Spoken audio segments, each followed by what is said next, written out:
But ಇನ್ನೊಂದು ಅಲ್ಲಿ ಕೇಳಿಬರ್ತಿರೋದು ಏನಂತ ಹೇಳಿದ್ರೆ, ನನಗೂ ಒಂದು ಕುತೂಹಲ ಇರೋದೇನಂತ ಹೇಳಿದ್ರೆ, ಈಗ ಒಂದು ಊರಿನ ಸ್ಮಶಾನ ಅಂತ ಹೇಳಿದಾಗ ಬೇರೆ ಯಾವುದೋ ಊರಿಂದ ಬಂದು ಅಲ್ಲಿ ಅಸಹಜ ಸಾವಾದರೆ ಆ ಸ್ಮಶಾನದಲ್ಲಿ ಉಳೋದಕ್ಕೆ ಅಷ್ಟು ಸುಲಭವಾಗಿ ಬಿಡೋದಿಲ್ಲ.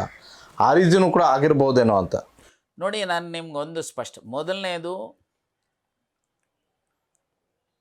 ಹುಟ್ಟಬೇಕಾದ್ರೆ ಯಾವ ಜಾತಿನೋ ಧರ್ಮನೋ ಅಥವಾ ಊರೋ ಇವ್ಯಾವೂ ಗೊತ್ತಿರಲ್ಲ.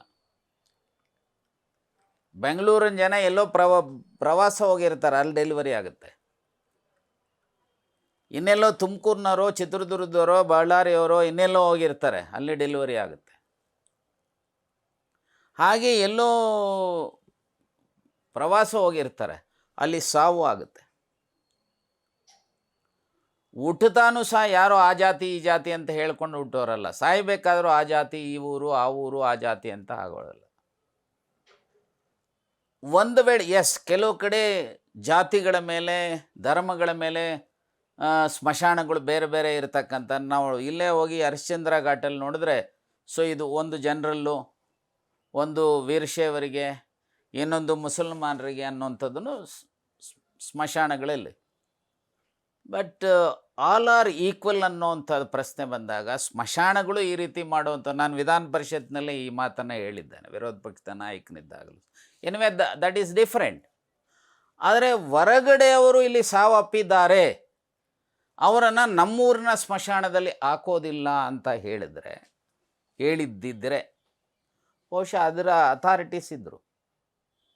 ಅಥಾರಿಟೀಸ್ ಅದಿಲ್ಲ ಅಂತ ಹೇಳಿದ್ರೆ ಈ ರೀತಿ ಭಾಳ ದೊಡ್ಡ ಸಂಖ್ಯೆಯಲ್ಲಿ ಅಸಹಜ ಸಾವುಗಳಾಗ್ತಾ ಇರೋವಂಥದ್ದನ್ನು, ಅವುಗಳಿಗೆ ಅಂತ್ಯಕ್ರಿಯೆಗಳನ್ನು ಮಾಡುವಂಥದ್ದಕ್ಕೆ ಒಂದು ಜಾಗವನ್ನು ನಿಗದಿ ಮಾಡೋದಕ್ಕೆ ಪೊಲೀಸ್ನವ್ರಿಗೆ ಅವಕಾಶ ಇತ್ತು, ಜಿಲ್ಲಾಡಳಿತಕ್ಕೆ ಅವಕಾಶ ಇತ್ತು, ತಾಲೂಕು ಆಡಳಿತಕ್ಕೆ ಅವಕಾಶ ಇತ್ತು.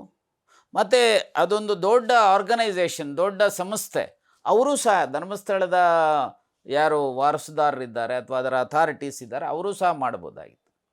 ಸೊ ಹಾಗಾಗಿ ನನಗೆ ಅನಿಸೋವಂಥದ್ದು, ಒಂದೊಂದು ಕಡೆ ಈ ಲಿಂಕ್ಗಳಿದೆಯಲ್ಲ, ಇದು ಸಂಶಯಗಳಿಗೆ ಕಾರಣ ಆಗ್ತಾ ಇದೆ. ನನಗಂತೂ ಪ್ರಾಮಾಣಿಕವಾಗಿ ಹೇಳ್ತಾನೆ, ಈ ಕ್ಷಣದವರೆಗೂ ಯಾರಾದರೂ ಈಗ ಮಾಡಿದ್ದಾರಾ, ಕಾರಣರಿದ್ದಾರಾ ಅನ್ನೋದು ನನಗೇನು ಮಾಹಿತಿ ಇಲ್ಲ. ನಾನು ಯಾವುದೇ ಪೂರ್ವಗ್ರಹ ಪೀಡಿತ ವ್ಯಕ್ತಿಯಾಗಿ ನಾನು ಮಾತನಾಡೋದಿಲ್ಲ, ಮಾತು ಆಡಿಲ್ಲ. ನಾನು ಇಷ್ಟೇ ಹೇಳ್ತೇನೆ, ಸತ್ಯಾಸತ್ಯತೆ ಹೊರಬರಬೇಕು ಅನ್ನೋಗಿದ್ರೆ ಎಲ್ಲರೂ ಸಹ ಕೋಆಪ್ರೇಟ್ ಮಾಡಬೇಕು. ನೆನ್ನೆ ನಡೆದಿರೋವಂಥ ಘಟನೆಗಳು ನೋಡಿದ್ರೆ, ಸೊ ಎಲ್ಲೋ ಒಂದು ಕಡೆ ಒಂದೊಂದು ಗುಂಪೂ ಸಹ ಕೆಲವನ್ನು ಮುಚ್ಚಿಡ್ತಕ್ಕಂಥ ಪ್ರಯತ್ನಗಳು ನಡೆಸಿದ್ದಾರೆ ಅನ್ನೋಂಥ ಸಂಶಯ ಬರುತ್ತೆ.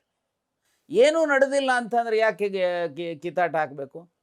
ಯಾರೋ ಒಂದು ಏನಾದರೂ ರೆಕಾರ್ಡ್ ಮಾಡ್ಕೊಳ್ತಾರೆ ಅಂದರೆ ಅದರ ಬಗ್ಗೆ ಆಯಿತು ಮಾಡಿಕೊಂಡ್ರೆ, ನಾವು ಮಾಡಿಲ್ಲ ಅಂದರೆ ಯಾಕೆ ಹೆದರಬೇಕು?